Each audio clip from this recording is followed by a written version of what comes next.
Hey friends, tonight, do you want to ditch those boring history books and dive headfirst into the oddest corners of the Middle Ages?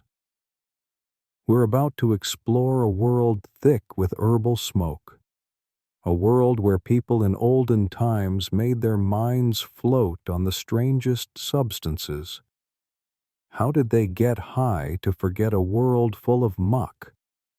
And why could a single vial of potion make you swear you're riding clouds with demons?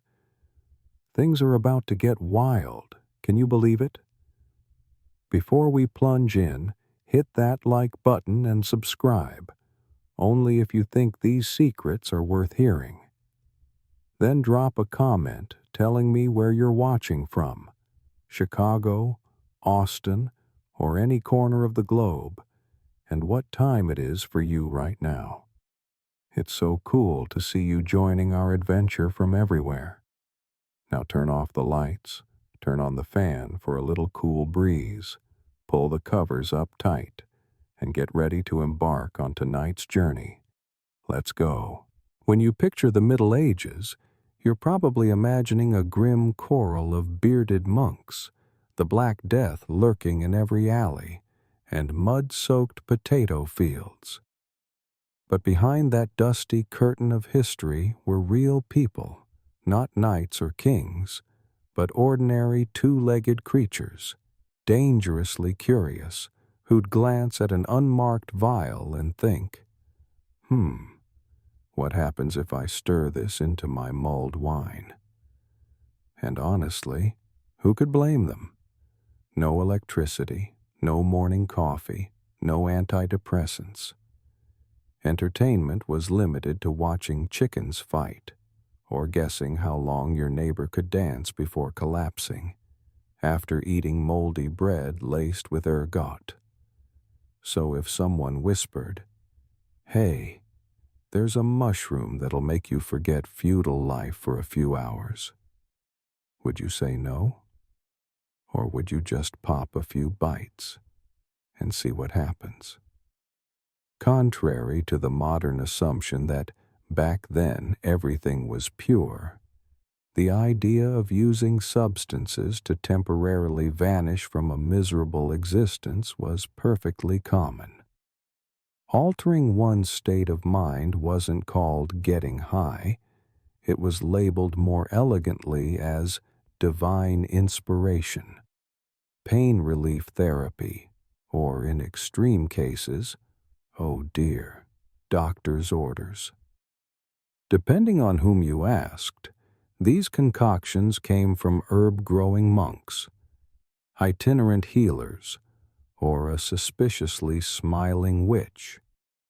Whether by accident or design, almost everyone tasted them, in religious rituals, traditional cures, or simply by biting into a loaf of sanctified bread by mistake. And of course, the roster of middle-age mind-benders didn't stop at a vat of warm ale. There were shrieking roots, vision-blurring flowers, seeds that summoned prophetic dreams, and ointments that made you swear you were flying naked across the sky, torch in hand, among Satan's coven. It wasn't always joyful. Sometimes you sought spiritual enlightenment and ended up with nausea, hallucinations, and some very regrettable decisions on an empty stomach. Today, we place orders through apps, but in the 13th century, mind-altering substances might be dispensed by a monk, a barber surgeon, or a farmer named Wolf, who swore he learned his recipe from a remarkably calm squirrel. No dark alley needed. No black-cloaked dealer. In medieval Europe, all you required was a garden, a mortar and pestle, and a rather loose attitude toward dosage. Nature was the official supplier, but she wasn't always gentle. From roots to leaves, mushrooms to tree resin, They could cure your headache or convince you you'd married a tree. The line between medicine and a soaring trip was as thin as watery broth. Physicians, monks, midwives, and rogue herbalists all danced along that border with varying degrees of skill, passion, and consistency. Want to be knocked out? Check. Want peace? Check. Want to see angels in your soup? Absolutely. Atropa belladonna, the classic, play it cool, but screw up your dose and you're in trouble plant. Done right, you'd sleep like a sunbathing cat. Done wrong, you'd spasm, kiss trees, and sprint through the forest like you were fleeing an entire satanic choir. Or mandrake, the root that vaguely resembles a tiny human, and was said to scream so loudly when uprooted it'd send you straight to the afterlife. Probably why nobody planted it next to their bed. So in that medieval tableau of damp mildew, wood smoke, and rainwater falling into your soup bowl, these oddball substances didn't just exist. They were integral to survival, healing, escaping reality, or simply providing fodder for the inevitable tale about that time you woke up in a chicken coop with a brand new beard. You think getting high is a luxury of the modern age? A byproduct of EDM, neon lights, and loft apartments full of beanbag chairs? Well, think again. The Middle Ages knew a thing or two about it. They just didn't call it getting high, tripping, or flying. No one there giggled straw-stained at a barn fire and said, "Bro, I'm in the 8th dimension right now." They called it a divine state, sacred inspiration, a prophetic dream, or, in many cases, simply, "Oh, I'm in pain. Give me something to ease it." Medieval life was no picnic. Each day, a marathon of muscle cramps, hauling water, plowing fields, avoiding the executioner for staring too long at a noble's calf. In that world, there was no Netflix, no Tylenol, and certainly no Sunday brunch with avocado toast. So if someone handed you a vial of strange elixir, a pinch of dried leaves, or a cloudy spirit and promised, "This will send your mind soaring to the heavens," would you refuse? For many in the Middle Ages, the answer was, "No, and can I get another dose?" You might meet a monk, distant-eyed, speaking of holy medicines handed down through generations, a mysterious blend of roots, spices, and a dash of animal spirit, region permitting. To them, it wasn't just about healing. It was about communion with the divine, as if God would appear, if only you drank just the right amount by a waning moon. Then there were the wise women, the herb wives living on the village's edge, where owls called and few dared venture by night. They knew how to brew a tea potent enough to make you forget even a tooth extraction. They'd mix poisonous seeds with honey, boil it with bark, and warn, "Only half a cup, or you'll meet your ancestors and never return."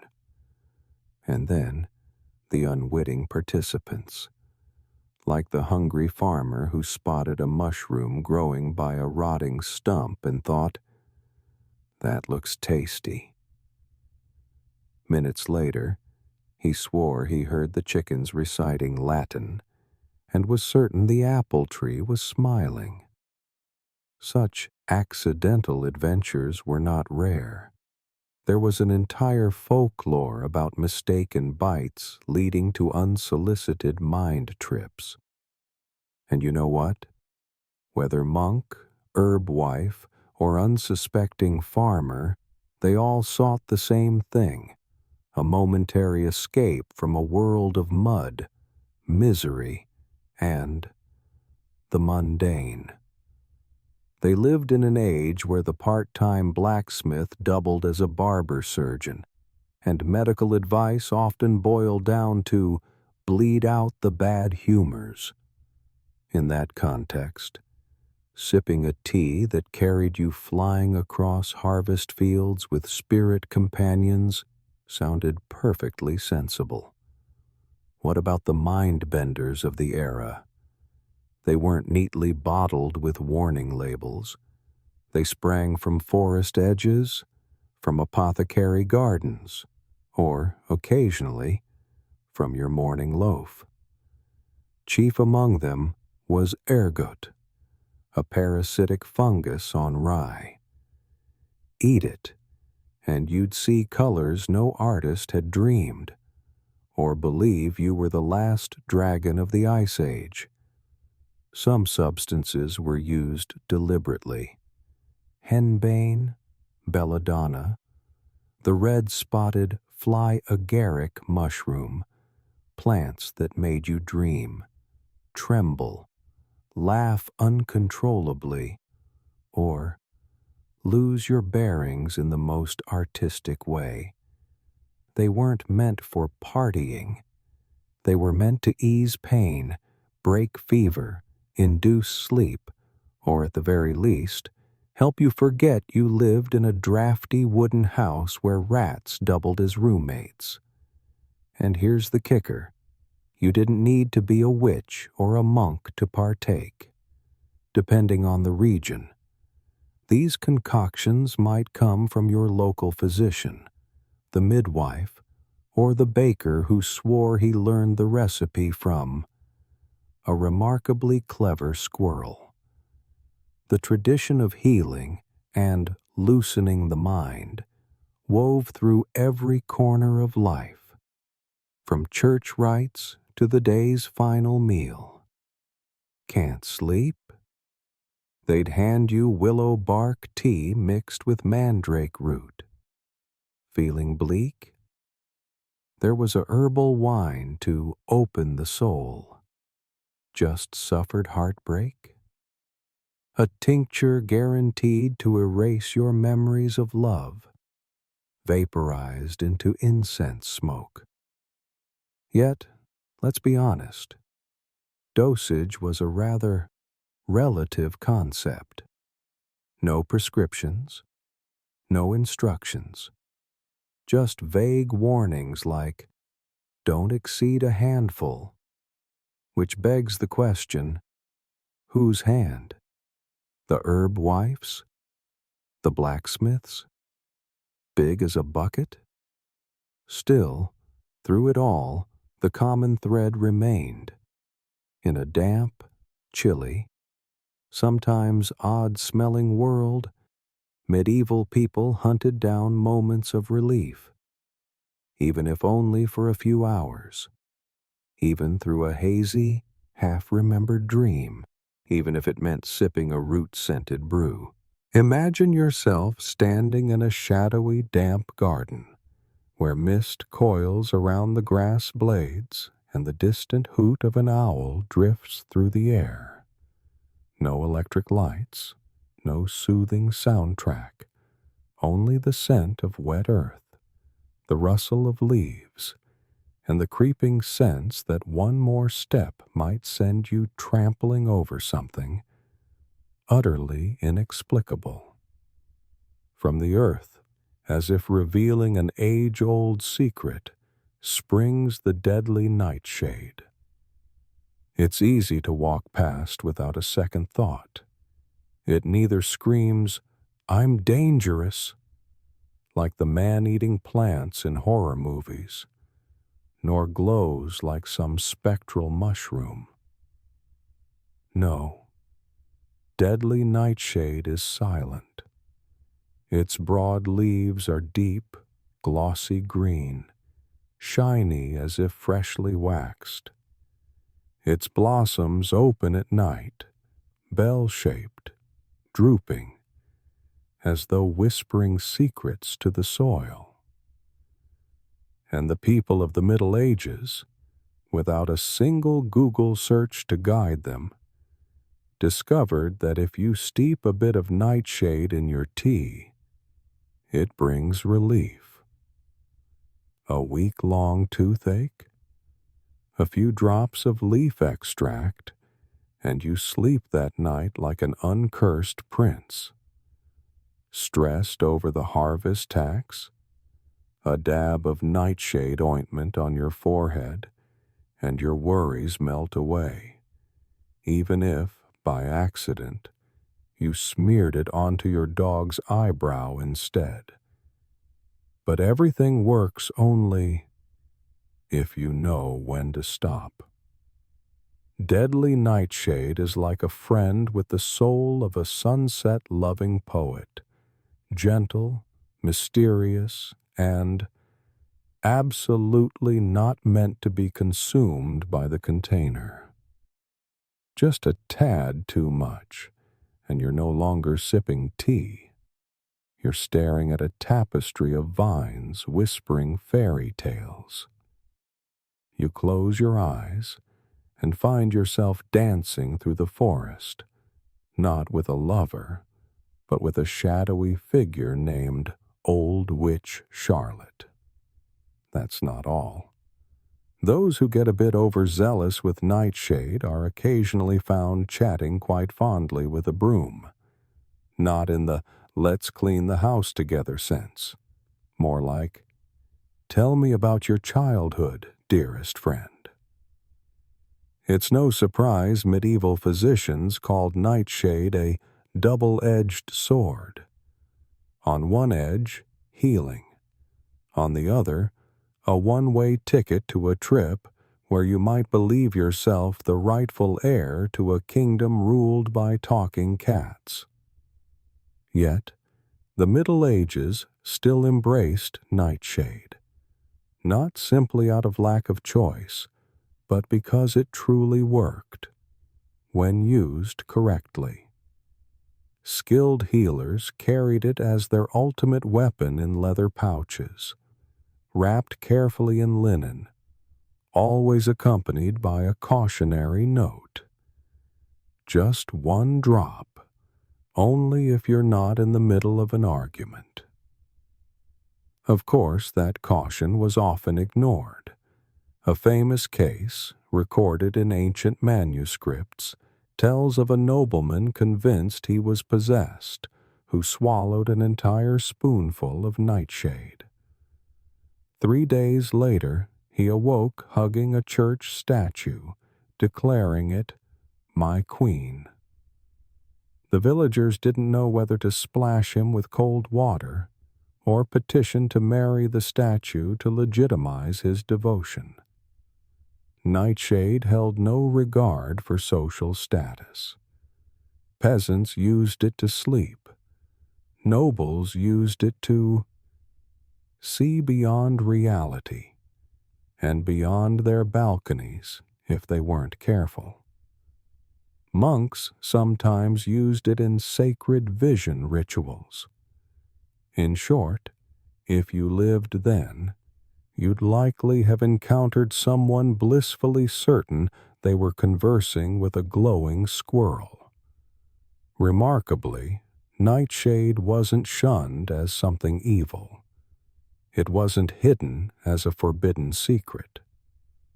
On the contrary, many believed it could open a window to the soul, a kind of microscope for the mind, capable of examining dreams, traumas, or at least distracting you from the foot odor you'd earned after a week in leather shoes. Yet there's no denying the fine line between expanding the mind and reciting the alphabet to the stars is perilously thin. So nightshade became emblematic of an era where medicine, magic, and dosage errors coexisted under the same thatched roof, where one drop could save you from agony or whisk you off to a tea party where the pastries sing opera and the teacups speak ancient Greek. It wasn't a joke, but it wasn't an outright catastrophe either. It served as a reminder that, even in the darkest moments, humans always seek an escape, whether to heal, to glimpse the divine, or simply to chat with a broom that listens. All right, dear viewers, stay tuned for a story that will leave you speechless. Take a moment to like this video and subscribe, only if you truly connect with what I'm sharing here, and drop a comment below telling me where you're watching from and what time it is there. It's always fascinating to see viewers from every corner of the globe joining us. You find yourself standing deep within an ancient forest, where sunlight is nothing more than a distant memory, flickering through dense layers of foliage.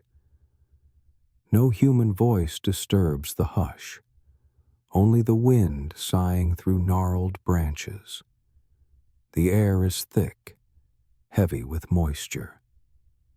Beneath your feet, the earth is soft and cold, as if it conceals centuries of untold secrets. There, amid tangled roots and a carpet of decaying leaves, lies a curious creature, sleeping.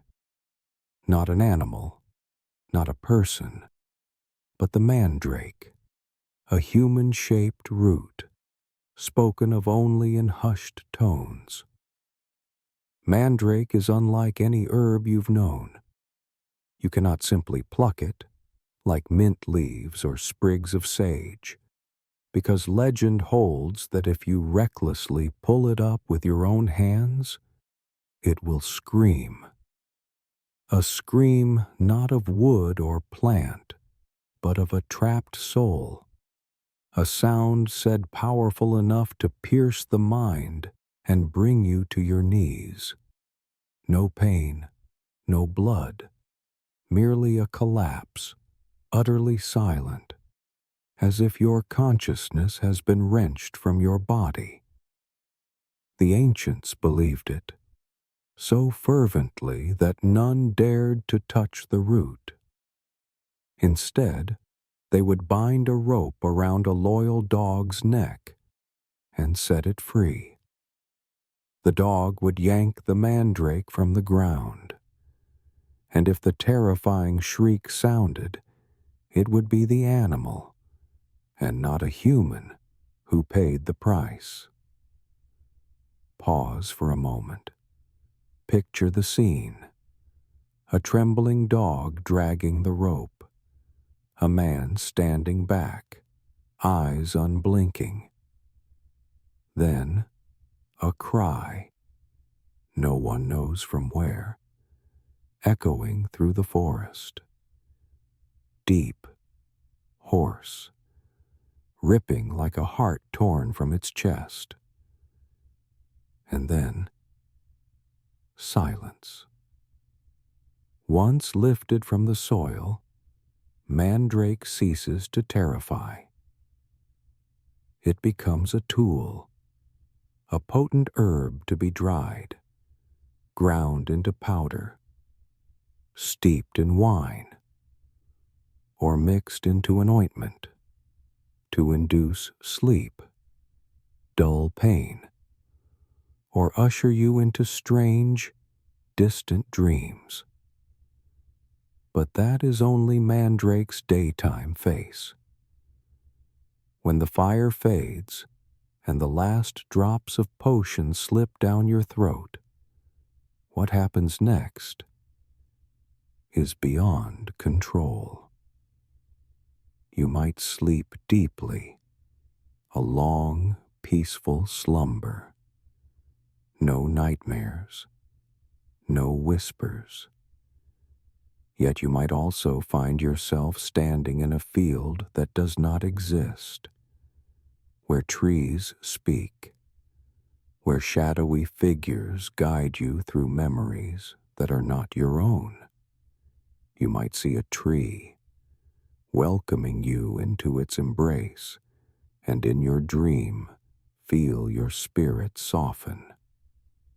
Warmth, a sense of home, until you awaken, bathed in sweat, gripped by fear, with the uncanny conviction that you have just married a tree.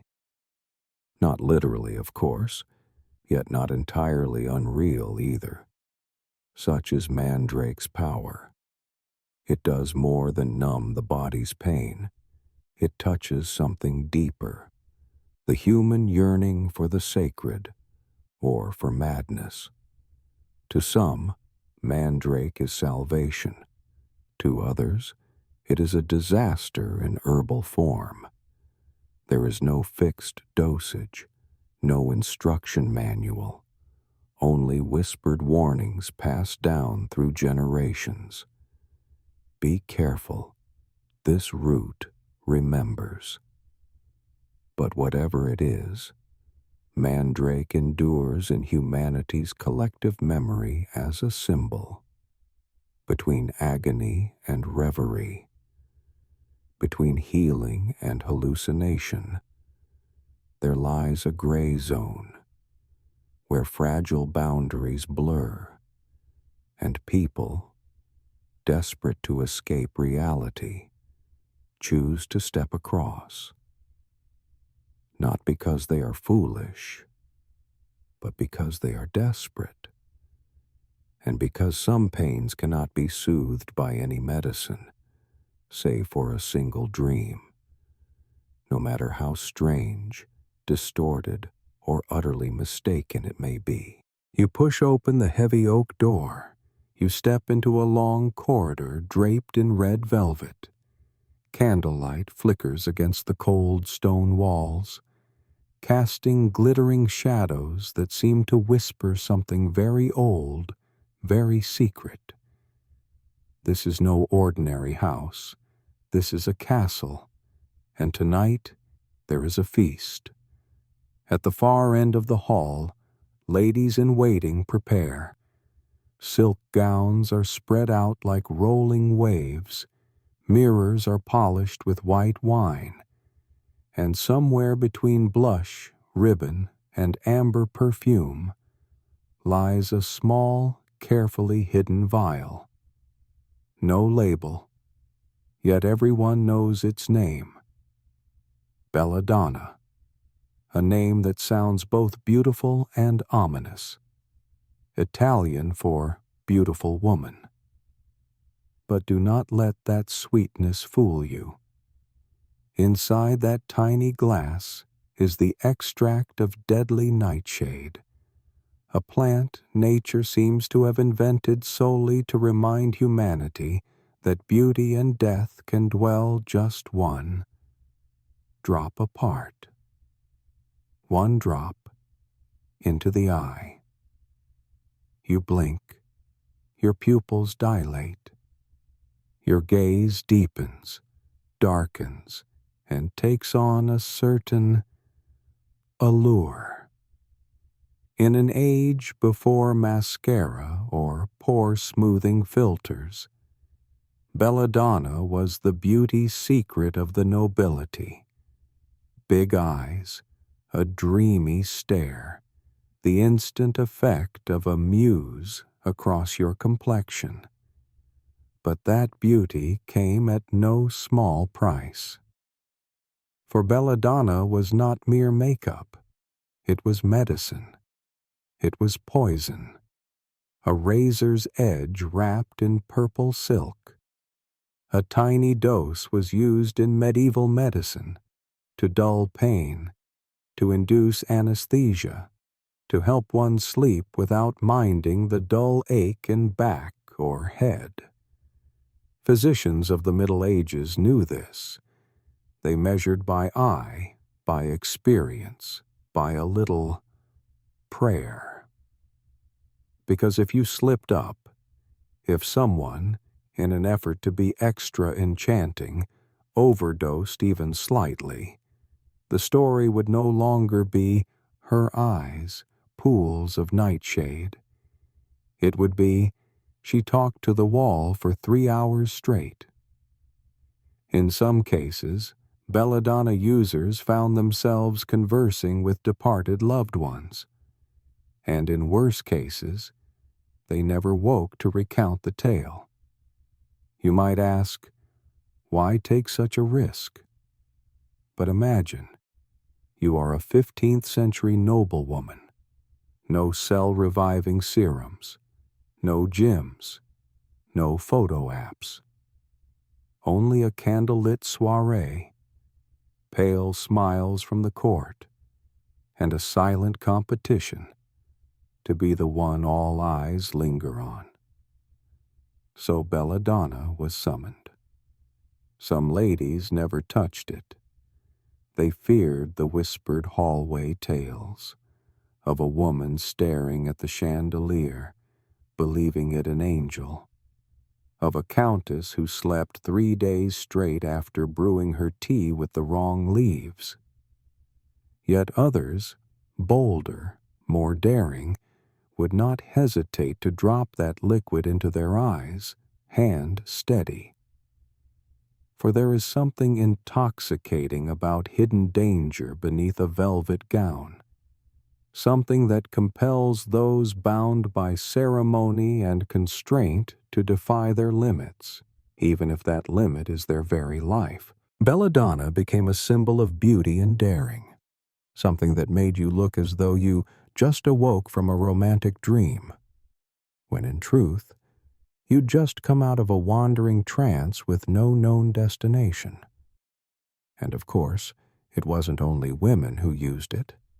Some physicians, alchemists, even spies, employed belladonna as a means of control, of poisoning, of expanding consciousness. It could be the healer's dose or the assassin's weapon for anyone who knew what a little too much could unleash. But here, in this room, it remained the tool of beauty, the secret whispered between soft laughter and the swish of silk. No one asked its origin. No one questioned the dosage.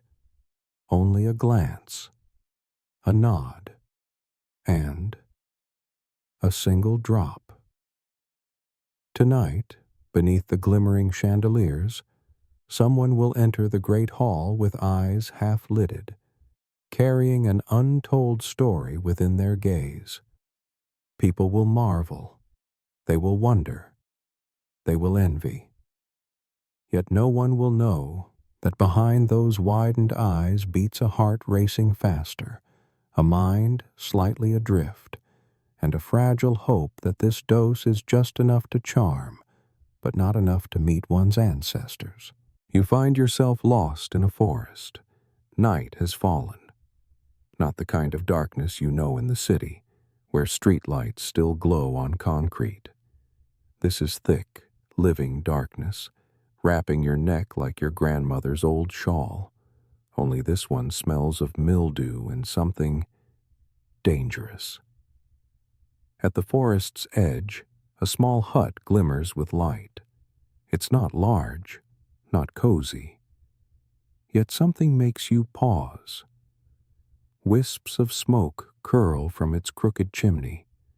The faint scent of burning herbs drifts by, like cinnamon, but with suspicious undertones. You creep closer, peering through the gap between 2 animal hides draped over the doorway.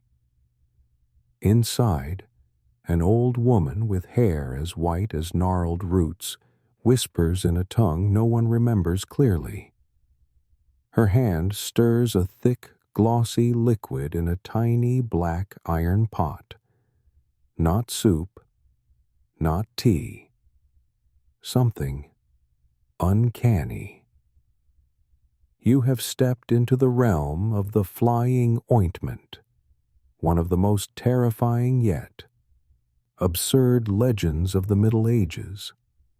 What she brews isn't food, it's a blend of herbs and animal fat, specifically pork lard, combined with ingredients whose mere names once sent shivers down medieval spines: belladonna, deadly nightshade, mandrake, the human-shaped root, and occasionally a bit of beeswax to make it easier to apply. This ointment is neither consumed nor rubbed on your shoulders to soothe stiffness. No, users anoint it on more sensitive places: armpits, inner thighs, you know where. Then they lie down, not to sleep, but to fly. Yes, you heard that right. Fly. No wings, no hot air balloon, just skin slicked with ointment and a mind departing the physical world. In their visions, they soar across the night sky, riding brooms with faceless silhouettes. Below, forests shrink, cities compress into models, and they, suddenly weightless, feel as light as smoke escaping a candle. To you, a 21st century listener, this might sound like a heavy trip induced by potent alkaloids. But to the medieval mind, they believed they truly flew. And frankly, that belief led to more trouble than you might imagine. Some awaken at dawn, convinced they've attended a witch's coven, where crows croak in your ear and bread sings songs. Others dash to the church, kneel before the priest, and confess. "Father, I flew on a broom, and it seems I rather liked it." Thus began the era of peculiar confessions. Villagers recounted every unverified detail: broom flights through the moonlit sky, dancing with demons in the woods, midnight feasts with beings lacking arms and legs, yet speaking in voices smooth as honey mixed with gravel. Some even claimed to have been anointed with flying ointment by a witch, only to awaken transformed into a cat, or worse, into the very village priest. Of course, most of those confessions sprang from hallucinations, the rest, perhaps, from coercion. Yet the root cause remained the same: that ointment, a curious blend of crude chemistry, folk pharmacology, and a dangerously inquisitive spirit. The funny part? The recipe actually worked. Belladonna and mandrake contain powerful hallucinogenic compounds, especially when absorbed through skin over rich blood vessels. You need not drink it, merely smear it on. And within minutes, your mind begins to wander. Some described it as falling into an inescapable dream.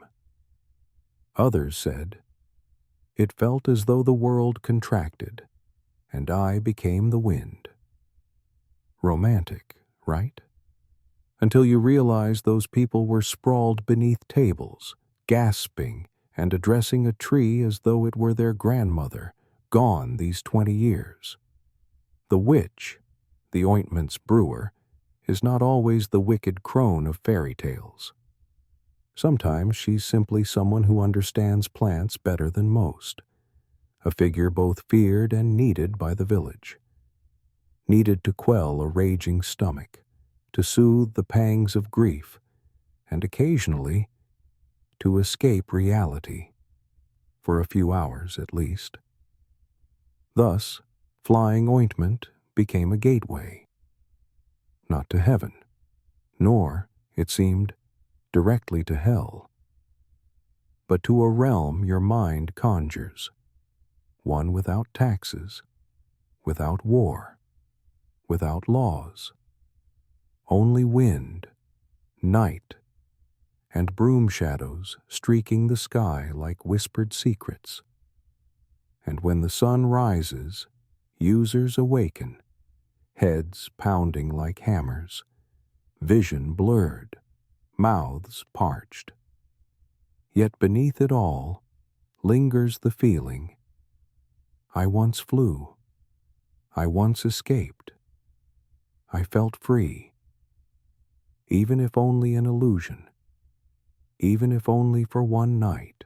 Now fold up your map of Europe, tuck away its damp castles and witches, for we are leaving misty forests behind and stepping into a sunlit world redolent with incense, the Islamic Golden Age. You stand in 10th century Baghdad, the air thick with the scent of spices, streets paved in polished stone, voices echoing beneath arched colonnades and bustling souks.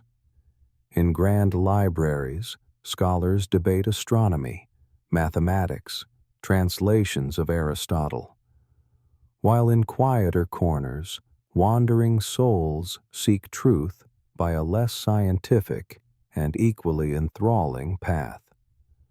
Welcome to the realm of Sufi mystics.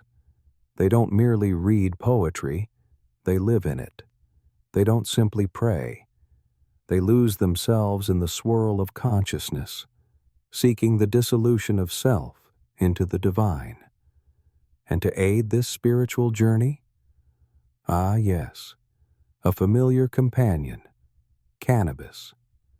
No one here rolls it into a joint, lights it, and inhales like a movie scene. No smoky haze or glassy-eyed stares by the window. Instead, cannabis is finely ground, blended with honey, molded into small, odd little confections. They call it maajun, sweet, fragrant, enough to gently soften your world.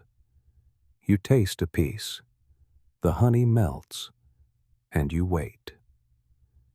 Minutes later, sound smooths out. Words begin to flow into shape. An incomplete poem finds its rhyme. And if you are a Sufi, you do more than feel pleasant. You feel yourself dissolve. The ego, the self filled with ambition, envy, unfinished plans, begins to fade. You are no longer I, you are we. You are everything. You are the breeze across the garden, the trickle of water in a fountain, a roomy verse that was never penned. For the Sufi, this is no trivial amusement. It is a gateway, a passage between human and divine, a return by departure. Some sit motionless for hours, eyes cast downward while their minds ascend. Some compose poems that later leave readers guessing, divine inspiration, or simply the potency of that honeyed confection. And some simply just sit and laugh. Yes, laugh. Not a booming laugh, but a soft, endless giggle, as though everything, from your pillow to the ant crossing the courtyard, is the universe's private joke.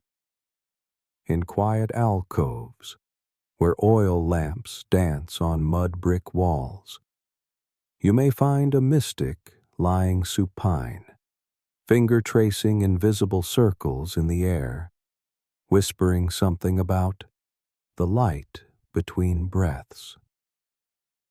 A moment later, he bursts into laughter, not for any tangible reason, but because he sees life, odd and absurd though it is, as something achingly delightful. Of course, Not everyone understands. Some orthodox scholars, devoted to logic and figures, gaze at Sufis with skepticism.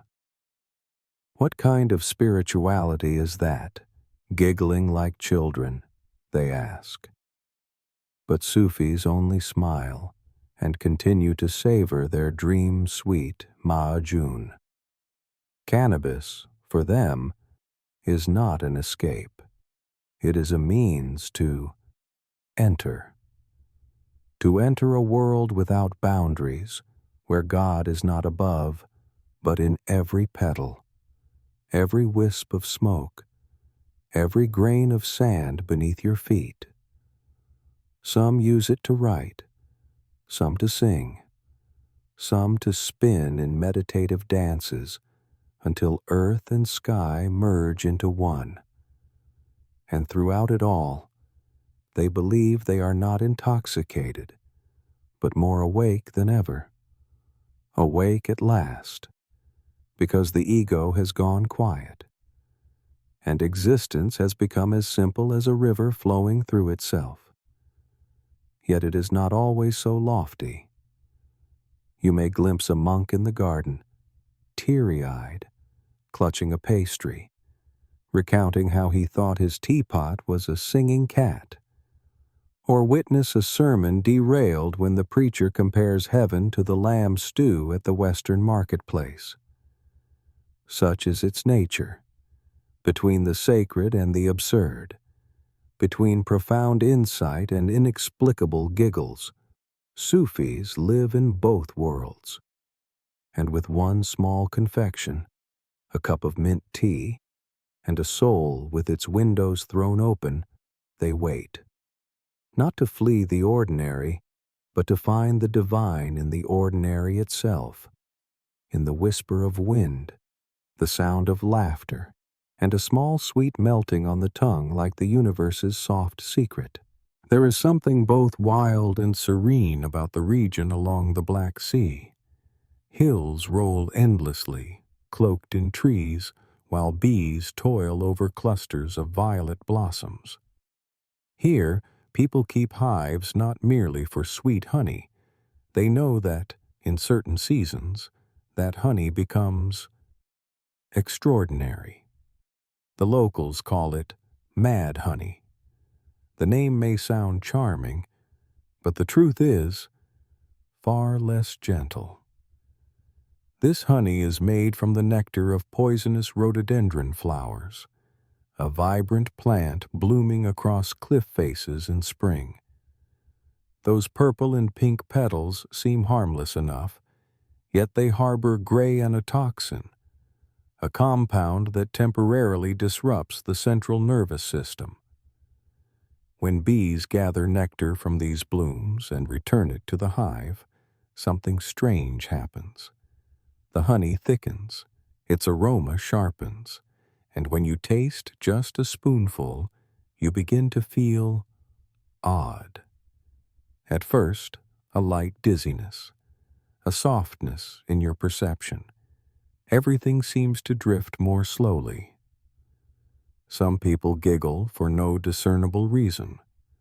Others start talking to their own shadows, or hear ambient sounds as if played in reverse. A few swear they heard music coming from the kitchen cupboard. And if someone samples too much, the world can spin like a circus stage, and they become the star of an opera they never auditioned for. The ancient Greeks recorded this phenomenon. Their texts describe hours-long honey intoxications. Some thought they were drifting across the sea, when in fact they sat in the hearth-room, staring at the whitewashed wall. Then, in Roman times, it got tactical.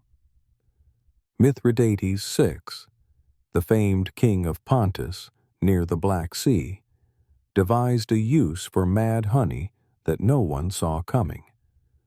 Not for pleasure, not for healing, but for warfare.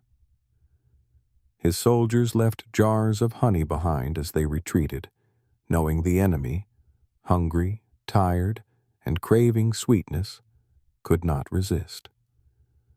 When Roman soldiers found and ate that strange, honeyed sweetness, there was no need to fire arrows. They simply collapsed, scattered through the forest, rolling on the ground, laughing hysterically, or serenading spoons as though spoons were lost lovers. Mithridates returned hours later and easily swept aside an army too busy chatting with trees.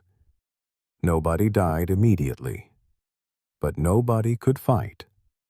And in that stratagem, mad honey became history's sweetest weapon. To this day, locals still harvest honey from those blooms. They know how to control the dose.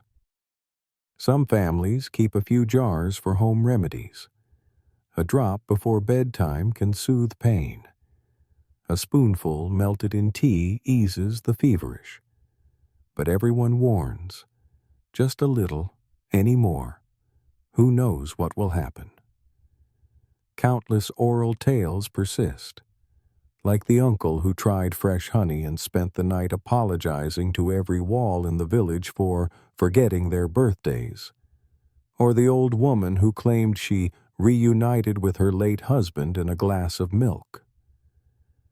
It all began with a spoonful of honey. Perhaps the strangest aspect of this honey is its dual nature, sweet, yet unsafe.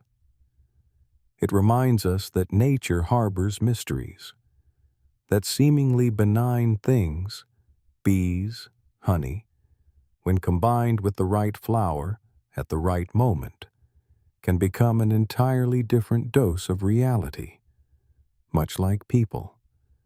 Sometimes a small change, a single emotion, a memory, a chemical from a flower, can make everything feel utterly unrecognizable. Today, mad honey still exists. In parts of Turkey, especially around Trabzon, beekeepers collect nectar from wild rhododendrons. Curious, brave tourists sometimes purchase a jar to sample. Sitting on a balcony under moonlight, they taste a small piece and wait. Some find their minds relaxed, some grow mildly dizzy, and a rare few, very few, start watching the cats in the yard as if they were singing performers. Mad honey is neither common nor for everyone, and certainly should not be overindulged. Yet it remains in our history, a gentle reminder. Not all sweetness is harmless, and not every kind of intoxication comes from wine. Some intoxications come from flowers, from bees, and from a jar of honey brewed on a wind-swept mountainside, in a small medieval village tucked between rolling hills, where the church bells echo through morning mist, and bread is sacred, second only to God. Everything proceeds as usual. Until one peculiar morning, a middle-aged woman, skirts in hand, begins to dance in the market square. No music, no trumpets, no clear reason. She spins, lifts her face to the sky, and mumbles something in Latin, or perhaps just the shopping list of seeds she intends to buy. People watch, then shake their heads. "Must be the heat," someone whispers. But then a second person starts, then a third. And before long, the entire village is swept into a chaotic dance. No rhythm, no pause. Some dance until they collapse from exhaustion. Some twitch and fall to the ground. A few laugh uncontrollably. Others weep as though their soul has just slipped away. The sturdier villagers run for the priest, believing this to be divine punishment, while the baker stands bewildered before the loaves he baked that very morning. In fact, he is the unwitting culprit. Hidden in the rye used for his bread is something invisible to the naked eye, a tiny but fiendish fungus, ergot.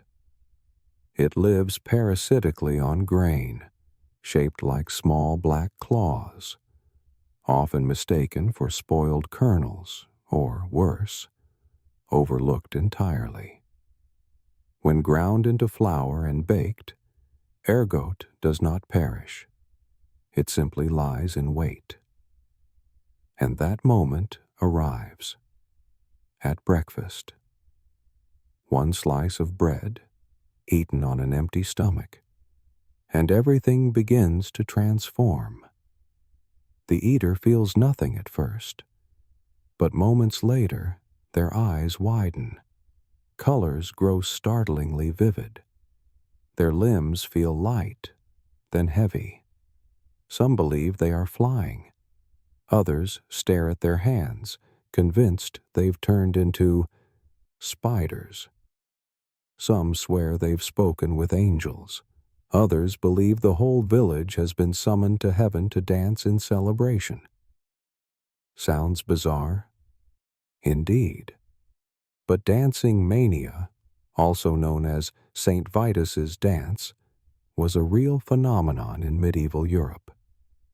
Records from the 14th to 17th centuries describe large groups, sometimes hundreds, dancing uncontrollably for hours, even days, until they collapsed, fainted, or bid farewell to life. Numerous theories have circulated, from demonic possession to collective hysteria, but one cause repeatedly resurfaces: bread laced with ergot. This fungus secretes compounds akin to LSD. Yes, that very substance, disrupting nerves, blurring perception and reality. And the worst part? No one knows they've ingested it. Because bread is a daily staple, breakfast, lunch, dinner, the entire village shares from a single batch, a single oven. Thus, when one person begins to fly, it's dismissed as demonic. But when the whole village takes flight, it becomes an event, a spontaneous, uninvited dance festival. One town recorded 400 dancers, from the young to the elderly, from peasants to nobility, unable to stop. Not for show, but because their bodies simply would not obey their wills. Some had to be tied to their beds, others hauled into the church to pray. Yet all efforts proved futile until the bread ran out. Medieval folk knew nothing of ergot. They blamed evil spirits, saints' curses, or God's wrath. And while they busied themselves with exorcism rites, fresh loaves continued to ferment, still carrying that tiny fungus, waiting for their turn. Not every dance mania outbreak was due to fungus, of course, but many experts today believe a significant number stemmed from that innocent-seeming slice of dark rye bread, grown in damp conditions. If you lived in that village, you would never question your morning meal. You simply ate. And then one day, finding yourself spinning in the market square, mind reeling, hearing music with no musicians, you would only think, I definitely got enough sleep. So, what on earth is happening? It didn't stop at one village. It repeated across Strasbourg, Aachen, Basel, cities and towns where people danced, shouted, and fell into dreamlike trances. The world played no soundtrack, yet in their heads it rang like a theater coming to life.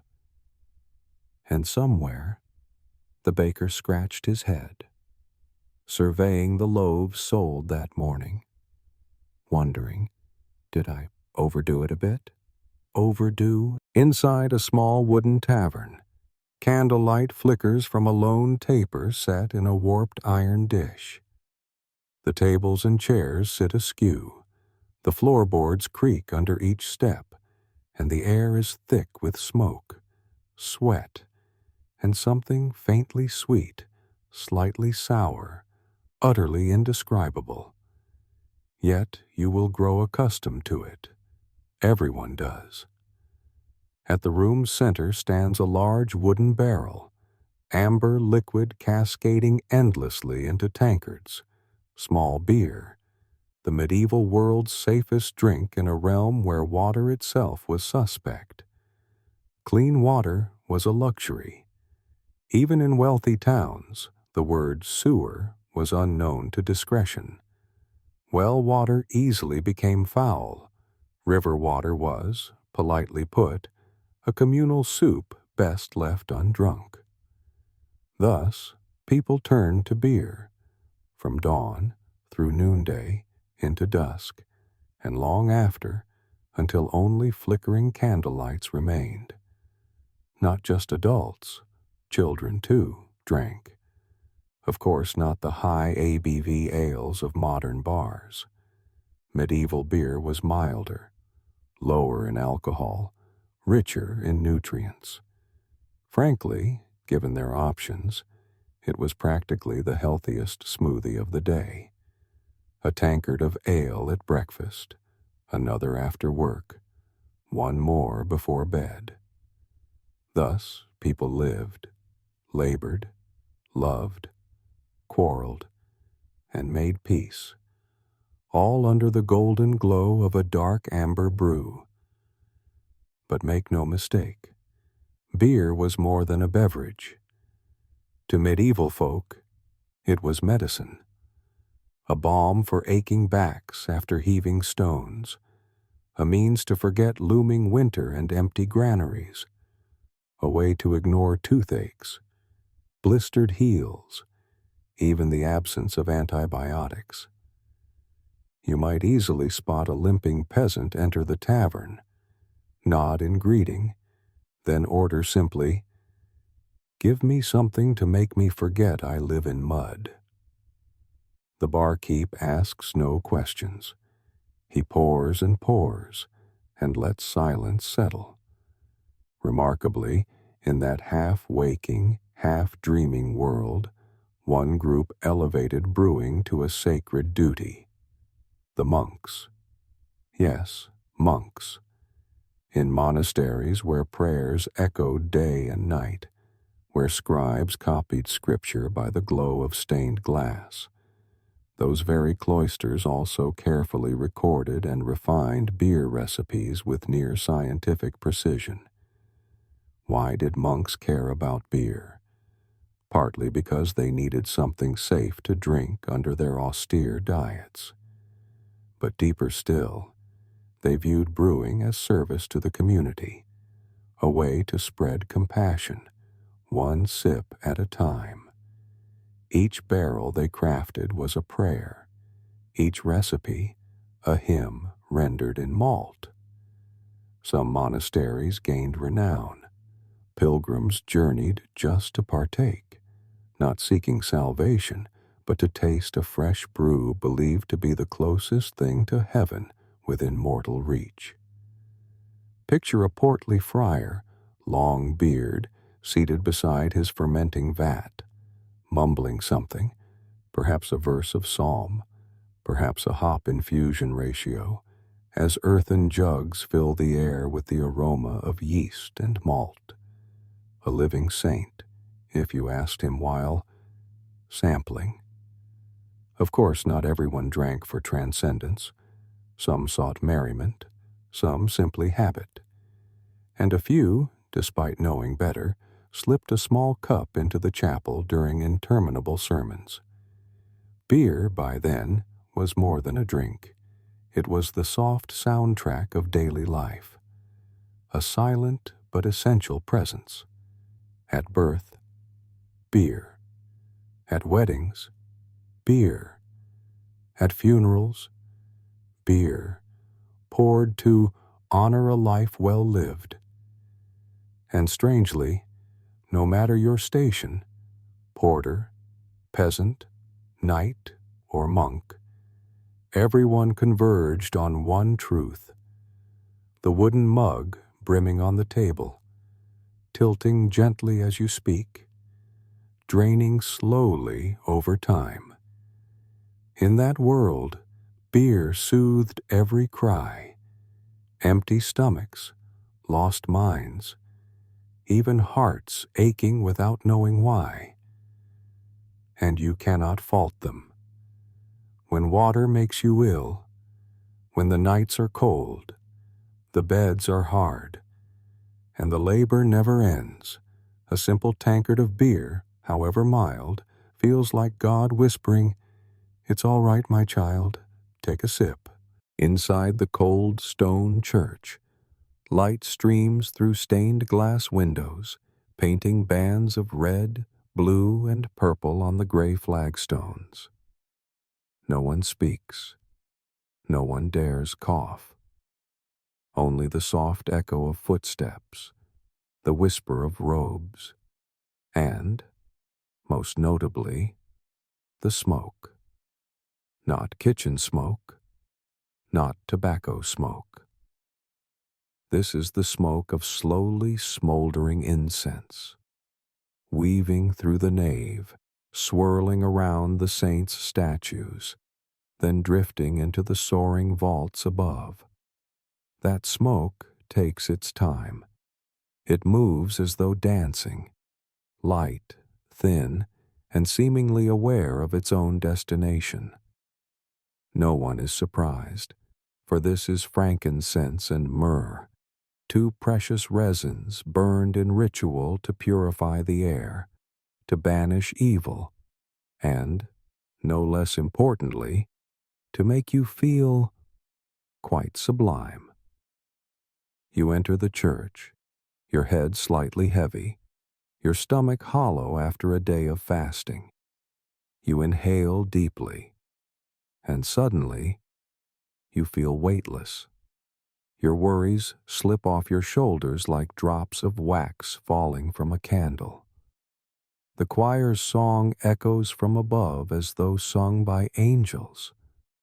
Everything grows hazy, and you find yourself wondering, did God just glance my way?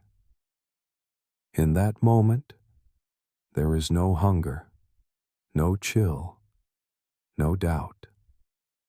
Only your own breath and the smoke, still smoke, circling, gentle, like a heavenly embrace.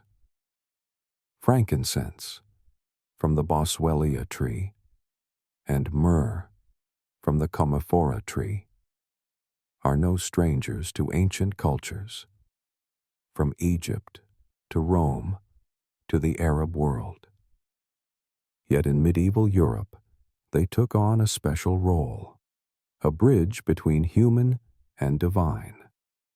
The monks did not call it stress relief incense, of course. They called it the breath of holiness. Each tendril of smoke was a prayer rising, a form of communication without words, requiring only patience and not standing too close if you are prone to dizziness. The thing is, these wafts of smoke are not merely fragrant. Both frankincense and myrrh release compounds that affect the nervous system. Not as potent as wine, not as sharp as opium. But when you are hungry, kneeling, nodding off after 3 hours of chanting incomprehensible Latin, just a hint of these aromas is enough for your mind to awaken. Some see flickers of light around the statue's head. Others hear faint whispers in the air. And frankly, some insist they witness angelic wings unfurling upon the ceiling. Were they touched by the divine? Perhaps. Or perhaps it was a mild chemical reaction. But why split hairs? To them, the experience was real, Because in an age before science, faith reigned supreme. When you live in a world where nearly every explanation begins with God's will, feeling uplifted by a wisp of incense is hardly astonishing. Indeed, that was the primary intent: to relax, to feel elevated, to shed the weight of the ego and surrender to an atmosphere filled with resonance and colored light. Those gentle highs required no special name. They merely recurred every Sunday morning. Some attend Mass out of duty, some attend for community, and some attend because they crave that heady, smoky euphoria. No one admits it aloud, but everyone knows. Naturally, the priests added nothing to the incense beyond the resins. No narcotics, no modern stimulants. Yet here's what's fascinating. The human body needs very little to feel as though it is dissolving into light. Only 3 ingredients are required: hunger, solemn air, and a trace of aromatic compound capable of shifting your mood. The result? A sacred tableau, where, for at least a few moments, people feel they stand on the verge of something greater than themselves. Not everyone sees angels, but many do. Find peace. And in a world beset by illness, war, winter, and taxes, that peace, even if only 20 minutes, is nothing short of miraculous. As you step out of the church, incense still clinging to your robes, to your hair, everything outside seems a little brighter. Or perhaps that's just the sunlight. Or perhaps it's because you just spent an hour inhaling smoke and listening to ancient hymns.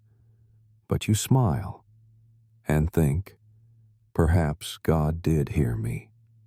Or at the very least, you now have every reason to return next Sunday. You wander along a narrow dirt path through the forest, or perhaps a trail between 2 waterlogged fields. You trudge onward, head throbbing, back aching, or simply craving a dream more beautiful than the old cow bellowing by the barn all night. And then you see her. No sign, no shouted advertisement, just a small wooden cottage with a slightly crooked thatch roof, and a curious scent drifting from its hearth. The smell of dried bark, crushed seeds, steam rising from herbs. Inside sits the village herbalist, the woman whom the entire hamlet trusts more than the parish priest, yet still treads lightly past her yard at dusk. No one calls her doctor. She bears no framed degree. But everyone knows. If your belly churns, if sleep eludes you, if your hair falls out, or if you wish your husband would stop dreaming of his first love, this is the place you come. The herbalist says little. She watches you, studies you intently, long enough that you feel she has scanned last week's dreams from your mind. Then she nods, turns, and retrieves from her shelf a jar brimming with roots, a handful of dried leaves, and begins to grind. You need not say, "This is what I require." She understands. You crave sleep, not a 15-minute nap, but real sleep, deep and undisturbed, and perhaps, if fortune favors you, a dream of a garden where you need not toil in fields or pay taxes. Or perhaps you wish to forget, to banish the pain in your sprained ankle, to erase the memory of your ex who married the blacksmith, to dismiss the shame of being named in the church service, for reasons best left unspoken. The herbalist asks no questions. She simply proceeds. And if she is away, the village midwife will take her place. Midwives do more than deliver babies. They hold ancient secrets, the recipe for a tea brewed from dried blossoms to soothe a mother's womb, the art of placing leaves on a child's brow to break a fever, and most importantly, the knowledge of how to make you dream. Strange dreams, like soaring atop a cathedral spire with wings of leaf and goose feather, or plucking a harp beside a cow. They know exactly which plants to use, and above all, they know which plants to measure sparingly, for every remedy has its limits, and if you exceed them, you may awaken in the night, sprawled on the floor, naked, muttering indecipherable words, then peer into a puddle reflection and murmur, "Oh, who is that handsome pig?" You are not cursed. Merely, you have taken a strong dose. But fear not. The herbalist will come for you, or the midwife. They will not scold you. They will press a hand to your forehead, look into your eyes, sigh, and advise, next time, less. And remember to eat something before drinking. Then, glancing out the window, they will whisper, most solemnly, "It must have been the work of the devil." And that is that. No one blames you. No one calls you mad. All fault is laid upon supernatural forces, a convenient, ubiquitous explanation in a pre-scientific age. In the Middle Ages, the devil was invoked to explain every peculiar behavior. You dance through the night? The devil. You giggle at a passing carrot? The devil. You speak to the wall? Undoubtedly, the devil. Any honest reason, perhaps a potent cup of seed tea where you used a handful instead of half a spoon, remains unwitnessed. But blaming the devil has its perks. You escape all reproach. You can return to the tavern next week, swap jokes, sit for supper.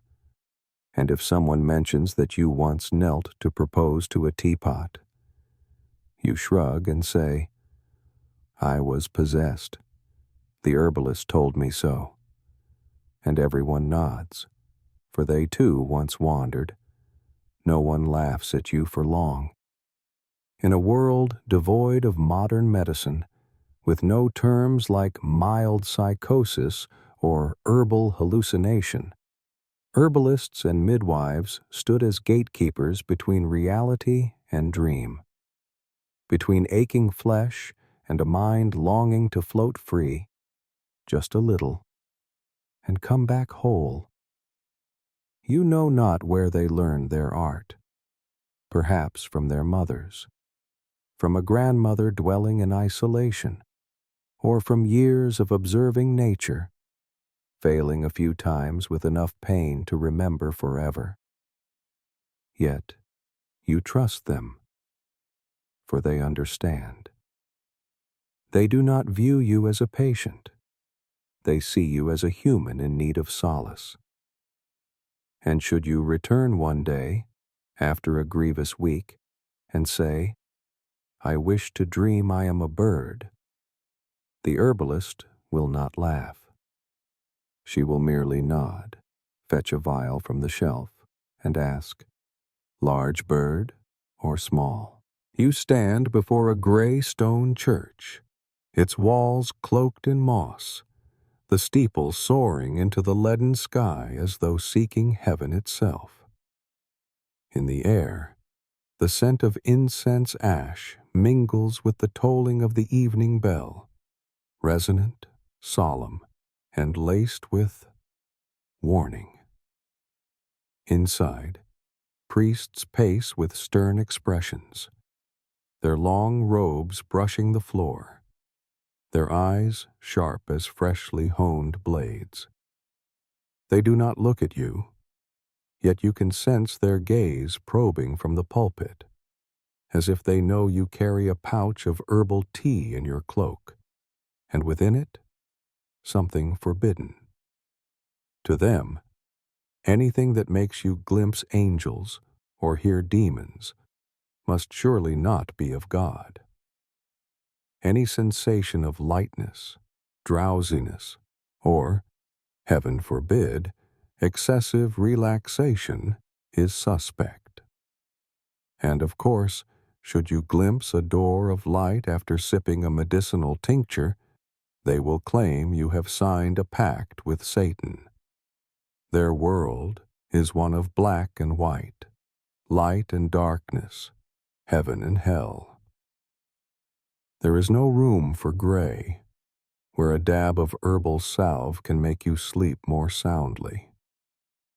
To them, all strange things are snares, and a snare, in the simplest ecclesiastical terms, is anything that makes you laugh without proper cause. But you, the ordinary villager, live in a far less forgiving realm, a place of nameless illnesses, aches beyond cure, sleepless nights haunted by coughs, cold, and wind howling through thatched walls.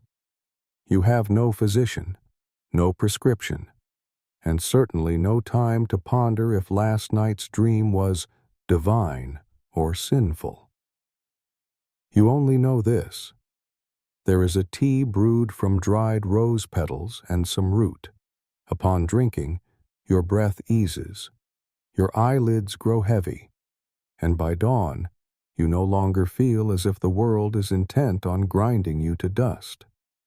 You know the poppy-infused wine passed down from your great-grandmother's grandmother. One small spoonful banishes persistent headaches.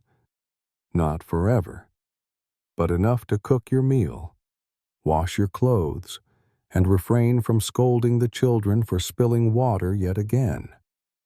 You know the leaves dried, ground, blended with honey, pressed to temples to calm the panic that comes after a bitter winter. And you know, though the church may scowl, label it heresy, superstition, or a doorway for demons, those humble remedies are the only things keeping you upright. You do not seek herbs to betray God. You seek them because you need sleep. You need to forget pain. You crave a dream gentle enough to wake from and carry on living. While the priest preaches from the pulpit about faith, you sit below, your hands still faintly scented with dried herbs from your tea. You listen, you nod, but you also know, tonight, when that old backache flares, when wind slips beneath your door, you will fetch a sip of warm tincture, take a careful taste, and tell yourself, not sin, just a little breath. You are not alone. There is the widow at the edge of the village. She chews on something green every dawn. She outlives the Bible scribe. There is the blacksmith who brews a basil-infused bath for his wife after a long day, so she sleeps soundly. There is the young mother who secretly drips a few drops of some seed oil onto her baby's cradle, so the child stops crying, despite the priest's warning that aroma makes demons smile. But you see no demons, you only see the child sleeping, and you discover, for the first time in 3 weeks, that you can sip your tea without tears. The church may watch, they may judge, but they cannot live your life. They cannot feel the ache you stifle beneath your tunic. They cannot hear your pulse racing each night. They do not fret when your kin coughs themselves purple, or when your stomach twitches like a knot of wool in constant churn. And so, while they continue to recite scripture, you continue to brew your tea, not to defy faith, but to coexist with it. Because sometimes, traversing a harsh world requires both faith and a well-measured dose of herbs. You stand on the shores of the Mediterranean, but not the sun-drenched, cocktail-sipping Mediterranean of postcards. No, this is the ancient Mediterranean, where each wave could carry a warrior, and every gust of wind bears the shouts of epic tales. Stand at the prow, gaze upon the endless blue, and understand, this is not merely water, but a battlefield steeped in ambition, smoke, flame, and the tang of dried fish. On the horizon, the slender triremes of Athens cleave the waves like arrows loosed by Apollo himself. Long and sleek, their 3 tiers of oars strike the sea as if plucking lyre strings on its surface. The rowers, mostly citizens, sometimes promised slaves, need no music. The drum's relentless beat from the helmsman is enough to synchronize every oar in a meticulously choreographed dance. A trireme fights not with catapults or missiles, but with a ram. A direct strike, a gleaming bronze prow aimed straight at the enemy's hull. No gunpowder, only basic physics and enough speed to make Archimedes smile from his grave. Yet Athens stands not alone. Carthage, along the North African shore, does not dabble in light and fast boats. They forge an entire fleet, more machine than vessel. Each ship rises from the waves like a floating fortress, with thick wooden planking, long oars, and a crew trained as though entering an arena rather than setting sail. Carthage speaks not with words, but with sheer presence. A single ship on the horizon is enough to make any adversary swallow hard, wondering whether to retreat or feign a broken hull. And then comes Rome. O Rome! If Athens is the artist and Carthage the engineer, Rome is the construction crew powered by inexorable will. They do not merely build roads, they build paths onto enemy decks. The Corvus, the boarding bridge, was their stroke of genius, surely designed by someone exclaiming, "We cannot row as well as the Greeks, but we can walk onto their ships." When a Roman vessel draws near, the Corvus drops like a ladder from the sky, fixing onto the opposing deck. Thus, sea battles become land battles afloat. Swords clash against shields, shields crash upon helmets, and if you are a rower, condolences, you must stow your oar and draw your sword. There is no room for bystanders in this fight. Of course, the sea refuses to lie still. As ships collide, wood splinters, seawater gushes in, and fire, yes, fire, erupts from Greek fire-equipped vessels. Yes, ancient navies wielded incendiaries. Do not underestimate classical Greece. Occasionally, you hear an explosion, not of gunpowder, but of sailors' screams as they realize they are in the wrong place at the wrong time and underwater. You smell salt, charred timber, and if you are fortunate, the smoke of meat roasting for dinner, because even in war, one must eat. Yet the Mediterranean has never been merely a backdrop for feasting. It is an arena where empires rise and sink like ships scuttled beneath the waves. Athens once reigned supreme. Then Carthage surged. Then Rome, like an unstoppable player, continued to push each rival from the board. Those gentle ripples you see today once mirrored swords. Those sunlit rocks once drank in blood.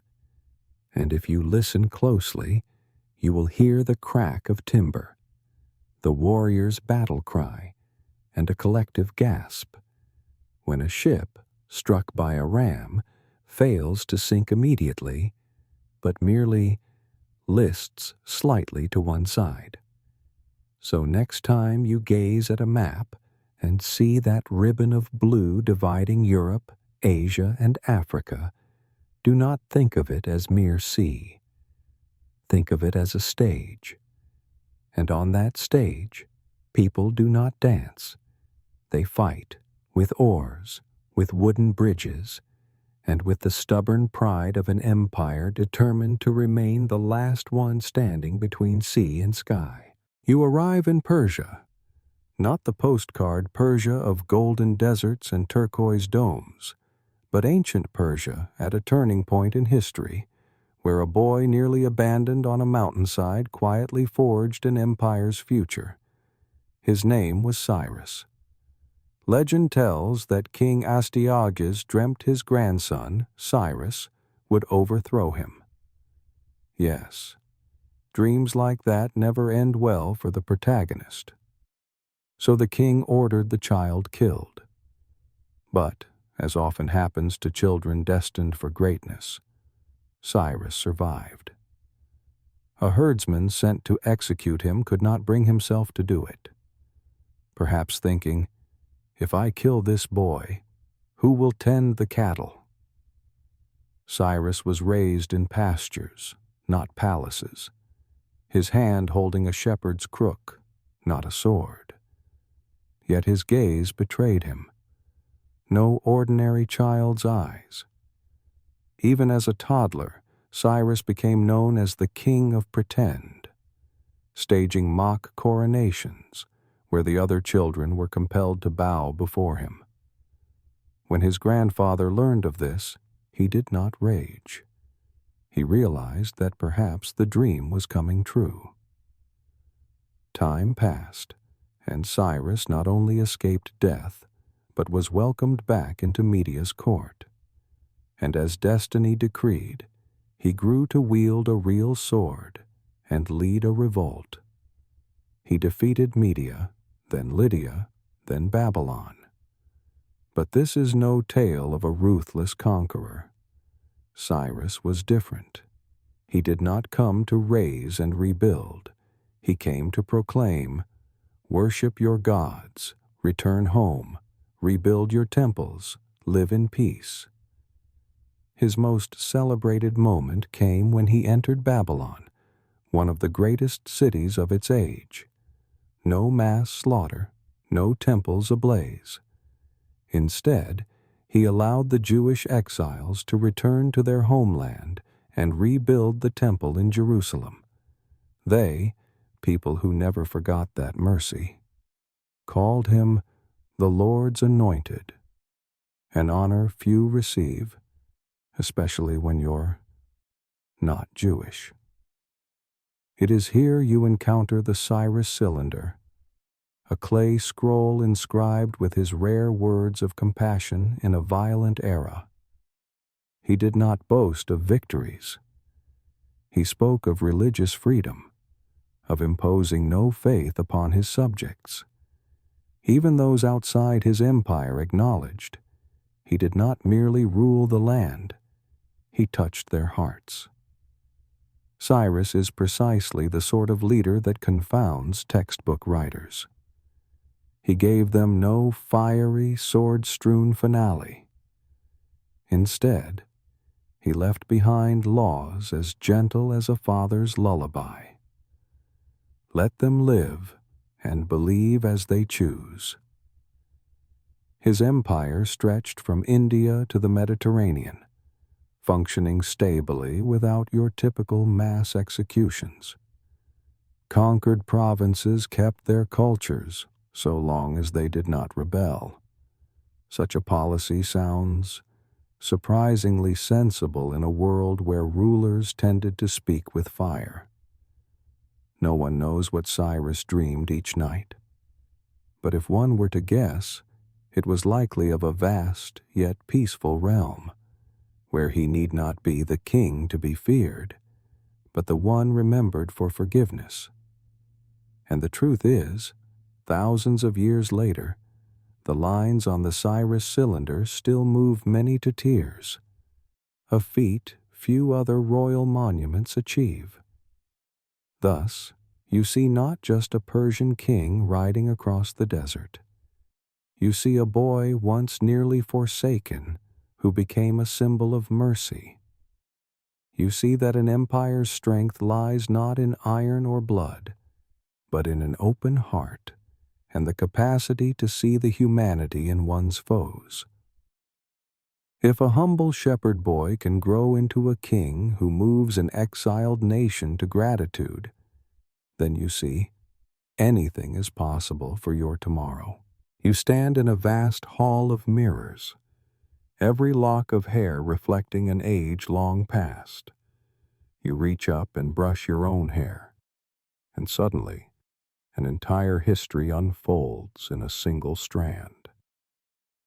First, ancient Egypt. In the searing heat of the Nile lands, you behold the nobility, shaving their heads. Not to grow hair, but to don elaborate wigs instead. And not simple wigs. These were meticulously woven from human hair, sheep's wool, or horsehair, fashioned into thick, layered waves, radiating like a halo. The more intricate the wig, the higher your status. They wore these wigs to council meetings, to worship, to weddings, and even to bed, if their honor felt incomplete without them. Beyond Egypt, you step into the land of honored warriors, Edo period Japan. Here, swords gleam, but so do the coiffures. Samurai shave the crown, leaving the rear hair long and bound into a topknot, called the chômage. This hairstyle not only secured their helmets, it marked their rank. If a peasant dared sport a samurai's hair, he risked arrest. If a samurai's chômage was cut off, it meant disgrace. And the geisha? Their hairstyles were miniature stages. Each design signified career stage. To preserve it for a week, they slept on wooden pillows so not a single strand would shift. A breeze carries you across the sea to the Vikings. Contrary to the tangled, unkempt image from film, Vikings took pride in their hair. Northern warriors braided their locks neatly, sometimes threading beads or leather into each braid to denote clan or battle honors. Even their beards were braided, a testament to age and experience. To them, hair was a silent bulletin. Who led, who mourned, who prepared for the next raid. Your foot touches the Roman stone. Instantly, you hear the snip of shears in the tonsure shops, where barbers worked as physicians. Haircuts were not mere hygiene. They were ritual. A good Roman citizen visited the tonsure weekly.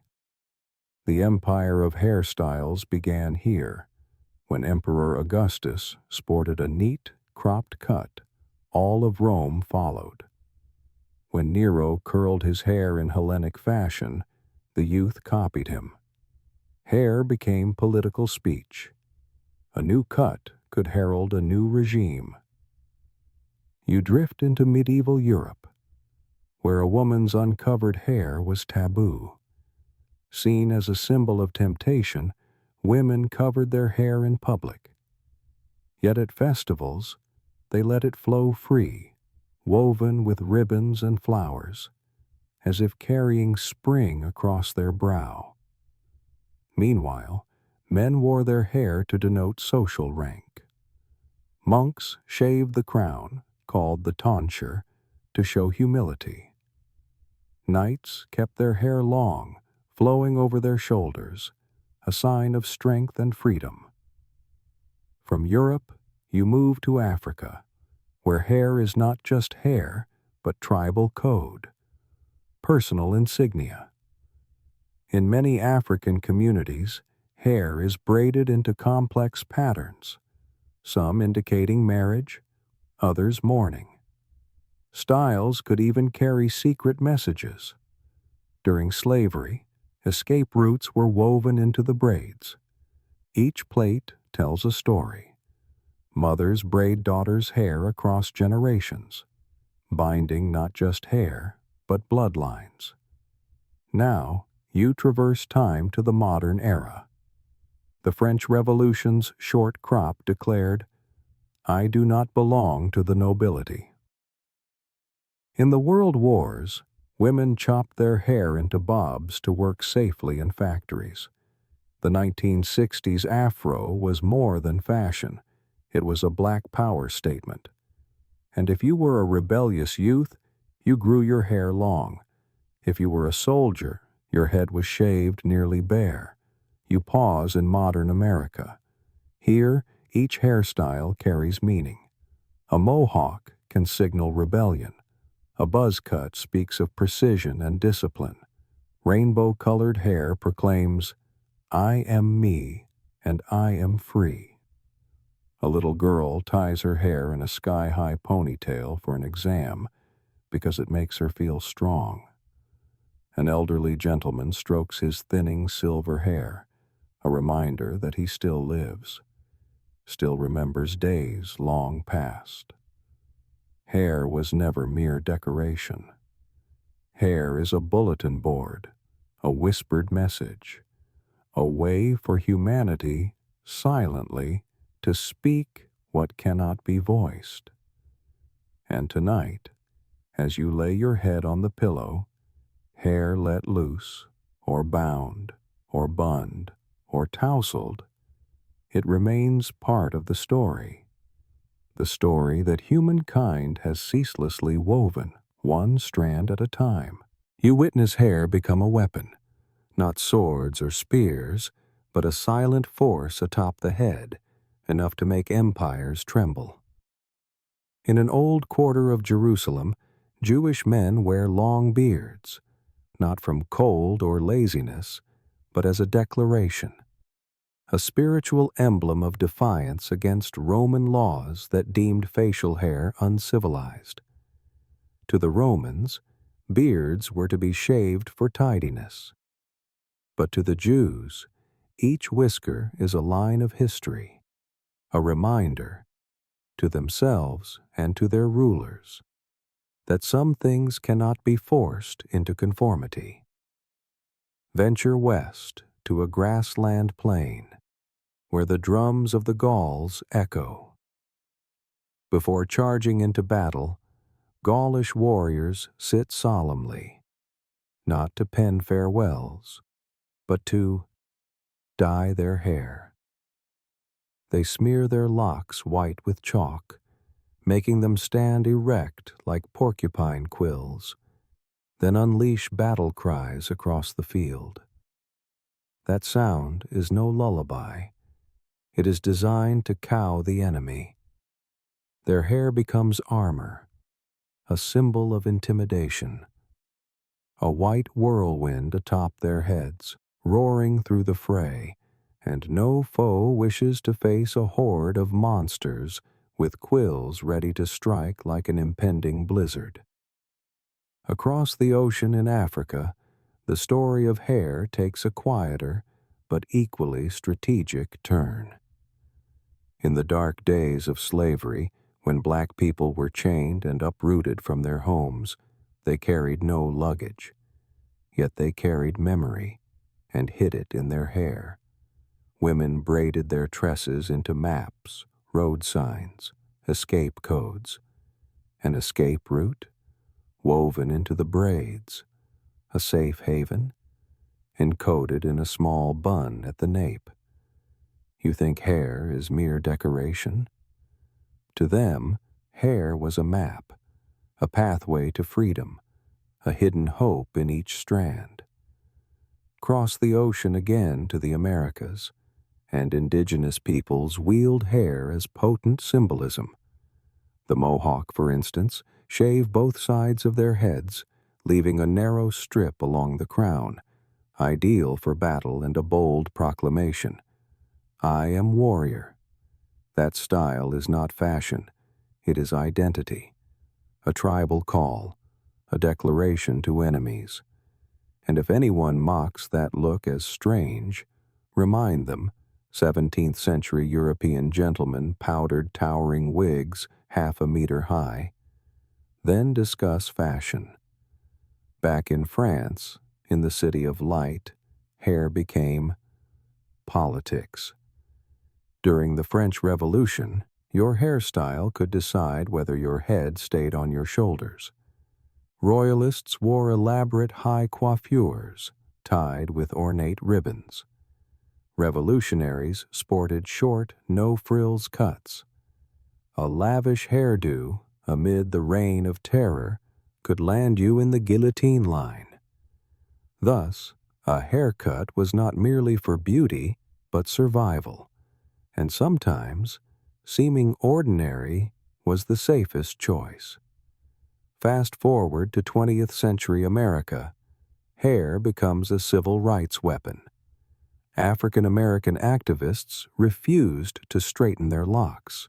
They wore natural afros. That was more than a style. It was a statement. I am beautiful as I am. I need not conform. Those glorious coils became symbols of resistance. No slogans, no banners, just standing there, untamed as their hair. During World War II, U.S. soldiers sported near-shaved heads, not for the heat, but for military discipline. A bare scalp spoke volumes. I belong to the cause. I shed personal identity. I am part of something larger. Hair was sacrificed. Discipline, strength, and loyalty took its place.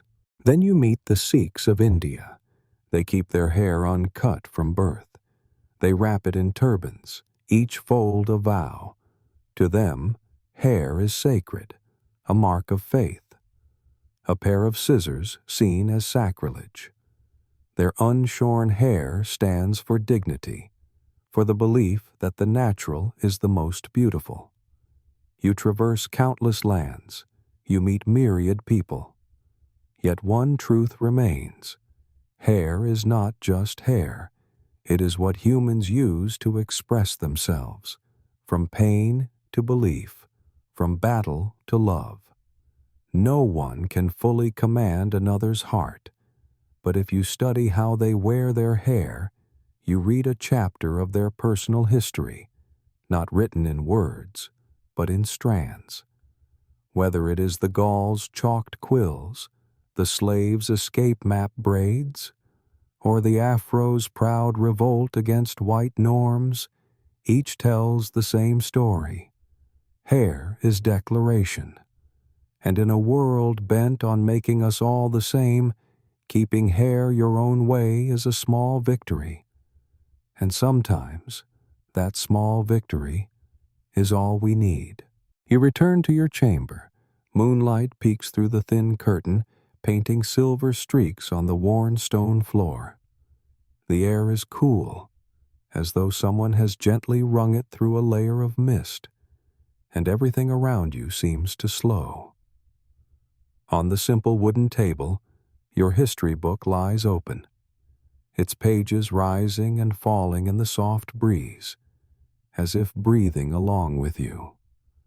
The tales you've just heard now swirl in your mind like echoes from another realm. Mad honey from the Black Sea region, how a small jar of that deadly sweetness toppled soldiers on the front lines. You imagine warriors, spoonful downed, casting aside their swords to belt out opera in their heads, or dance through the woods as if caught in an impromptu masquerade. Then there's the ergot-tainted bread of medieval Europe.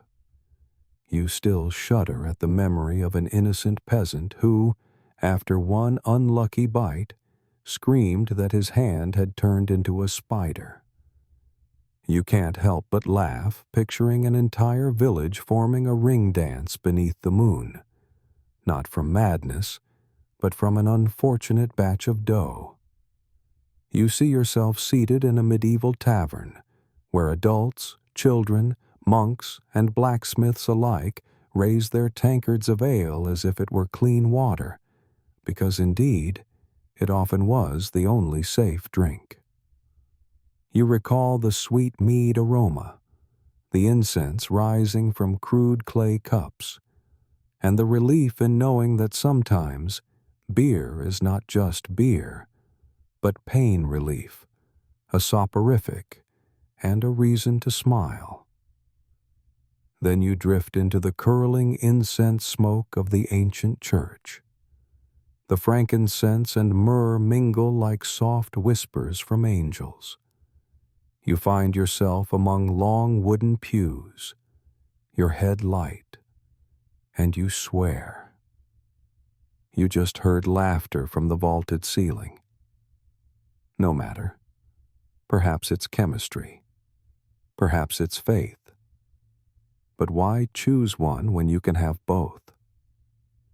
You recall the old herbalist in the woods, her hands stained, but eyes bright. She offers you a cup of tea brewed from some unremembered root that smells like autumn. You sip. You dream a strange dream. You awaken believing yourself a flying pig. She just shrugs, whispering, "Must be the devil." And you believe her. Because who would fault the herbalist when you yourself asked for a dream? Then there are the stern priests. They view herbal remedies with suspicion, deeming them witchcraft, temptation. Yet they know that sometimes a cup of mint tea can heal more than the longest sermon. You see yourself cradling a warm cup, gazing at the soaring arches, feeling peace without explanation.